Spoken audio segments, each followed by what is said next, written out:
शर्मा, आप देख रहे हैं SP9 न्यूज। स्वागत है आपका हमारे खास प्रोग्राम में। प्रोग्राम की शुरुआत कर रहे हैं कांग्रेस पार्टी से।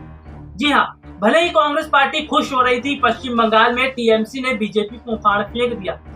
पश्चिम बंगाल में बीजेपी की हार हुई, लेकिन क्या ये खुशी जायज है? अगर देखा जाए तो कांग्रेस को ये भी नहीं बोलना चाहिए। अगर बीजेपी को नकारा गया तो कांग्रेस को भी नकारा गया।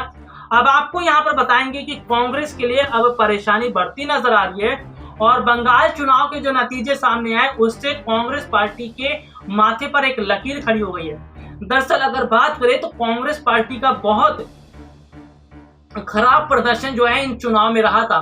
बंगाल चलते हैं। बंगाल के आखिरी समय के चरणों के चुनाव में राहुल गांधी प्रचार प्रसार करने गए थे। जिन कांग्रेस प्रत्याशियों के लिए राहुल गांधी ने प्रचार प्रसार किया, वहां पर कांग्रेसी प्रत्याशियों की जमानत तक जब्त हो गई। इसके अलावा असम चलते हैं, केरल, यहाँ भी कांग्रेस पार्टी को झटका लगा। यानी कि कुल मिलाकर अगर देखा जाए तो कांग्रेस का बेहतर प्रदर्शन तो छोड़िए, बहुत खराब प्रदर्शन देखने को मिला और कांग्रेस को जो उम्मीद थी सीटें आने की, वो भी सीटें नहीं आई। यानी कि कुल मिलाकर अगर देखा जाए तो जिस तरह की स्थितियां देखने को मिली है उससे साफ पता चलता है कि सिरे से जनता ने कांग्रेस को भी नकार दिया है और अब आने वाले समय में स्थितियां जो है वो और पूरी तरह से खराब होती नजर आ रही हैं। और कुल मिलाकर अगर देखा जाए तो वाकई में जो कांग्रेस पार्टी है उसके लिए अब सवाल खड़े होते हुए नजर आ रहे हैं। इसके साथ ही साथ अगर बात करें तो अब कांग्रेस को आने वाले समय के लिए भी रणनीतियां बनानी होगी, क्योंकि अगले साल भी कई राज्यों में चुनाव है और ये चुनाव भी कांग्रेस के लिए बहुत ज्यादा मायने रखते हैं। ऐसे में कांग्रेस इन चुनाव से पहले रणनीतियां नहीं बनाती है और पार्टी को एकजुट करने का काम नहीं करती है तो कांग्रेस को बहुत बड़ा झटका लग सकता है। अगर देखा जाए तो राहुल, देश के 5 राज्यों के जो चुनावी नतीजे सामने आए उससे तो ये साफ हो गया कि अगर जनता ने बीजेपी को नकारा है तो कांग्रेस पार्टी को भी नकार दिया है। लेकिन अब कांग्रेस के भविष्य पर सवाल खड़ा होता हुआ नजर आ रहा है और सबसे बड़ी बात तो यह है कि बंगाल में जिस तरह से खराब प्रदर्शन कांग्रेस पार्टी का रहा उससे कांग्रेस पार्टी के माथे पर एक लकीर खींच चुकी है।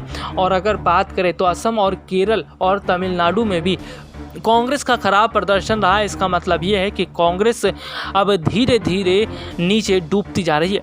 विधानसभा चुनाव में कांग्रेस कोई करिश्मा नहीं दिखा पाई। तमिलनाडु को छोड़कर बाकी सभी प्रदेशों में पार्टी अपना पुराना प्रदर्शन दोहराने में भी नाकाम रही। पश्चिम बंगाल में कांग्रेस मुख्य विपक्षी दल थी, पर रुतबा तो दूर पार्टी खाता तक नहीं खोल पाई। ऐसे में इस बार का खामियाजा कांग्रेस को अगले साल होने वाले 6 राज्यों के विधानसभा चुनाव में भी उठाना पड़ सकता है। साल 2022 में 6 राज्यों में विधानसभा चुनाव है, जिनमें उत्तर प्रदेश, झारखंड, पंजाब, मणिपुर के साथ साथ हिमाचल प्रदेश और गुजरात शामिल है। पंजाब को छोड़कर बाकी सभी प्रदेशों में भाजपा की सरकार है। उत्तर प्रदेश में कांग्रेस लंबे वक्त तक सत्ता से बाहर रही है। पार्टी के पास मजबूत संगठन नहीं है। ऐसे में पार्टी को 2017 की तरह एक बार फिर गठबंधन की जरूरत पड़ती दिखाई दे रही है। और सबसे बड़ी बात तो यह है कि जिस तरह से कांग्रेस पार्टी ने शुरू से ही पार्टी की स्थिति पर ध्यान नहीं दिया और ऐसे में धीरे धीरे पार्टी टूटती चली गई।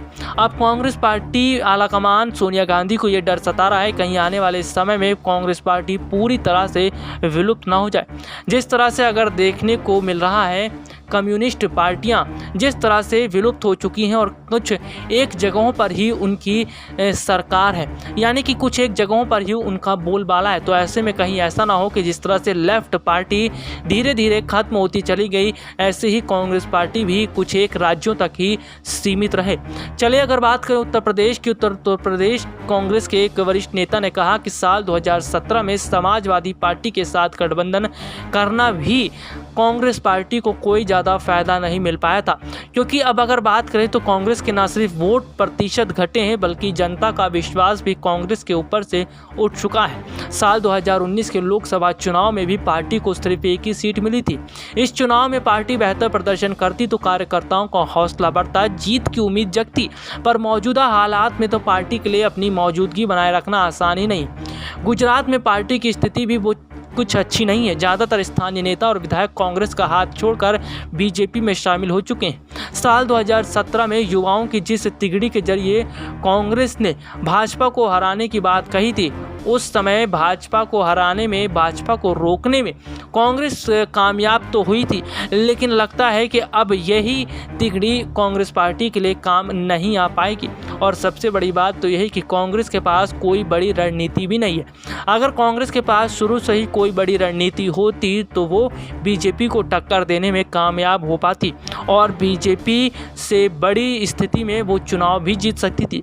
लेकिन कांग्रेस पार्टी आलाकमान ने जिस तरह से पार्टी में ढिलाई बरती और पार्टी की तरफ बिल्कुल ध्यान नहीं दिया, इससे पार्टी धीरे धीरे टूटती चली गई और अब हालात तो ये हैं कि पार्टी के नेता अलग थलग पड़े हुए हैं। वहीं अगर बात करें 5 राज्यों के विधानसभा चुनाव के नतीजों से तो और ज़्यादा पार्टी आलाकमान डर चुकी हैं, क्योंकि पार्टी आलाकमान सोनिया गांधी को इस बात का डर सता रहा है कि कहीं आने वाले समय में कांग्रेस पार्टी देश के अंदर सिमट कर ना रह जाए। अगर कांग्रेस पार्टी देश के अंदर सिमट कर रह जाती है तो इससे कांग्रेस के लिए ही बहुत बड़ा सवाल खड़ा होगा, क्योंकि 2014 से पहले एक समय में कांग्रेस पार्टी पूरे देश की सबसे बड़ी पार्टी थी और ना सिर्फ उस वक्त लगता था कि पार्टी के अंदर नेता और वरिष्ठ नेता मौजूद हैं, बल्कि ऐसा भी लगता था कि पार्टी के अंदर एकजुटता है। लेकिन अब तो लगता है कि पार्टी के अंदर एकजुटता नहीं बल्कि पार्टी पूरी तरह से बिखर चुकी है और ये कांग्रेस के लिए शुभ संकेत नहीं है। तो देखा आपने हमारी रिपोर्ट, जिसमें हमने आपको बताया कि किस तरह से पश्चिम बंगाल चुनाव के नतीजों ने कांग्रेस के लिए परेशानियां खड़ी कर दी। लेकिन कुल मिलाकर अगर देखा जाए तो देखिए, सबसे बड़ी बात तो यह है कि कांग्रेस पार्टी में गिन चुनकर 2 ही 3 चेहरे नजर आते हैं, राहुल, प्रियंका और सोनिया।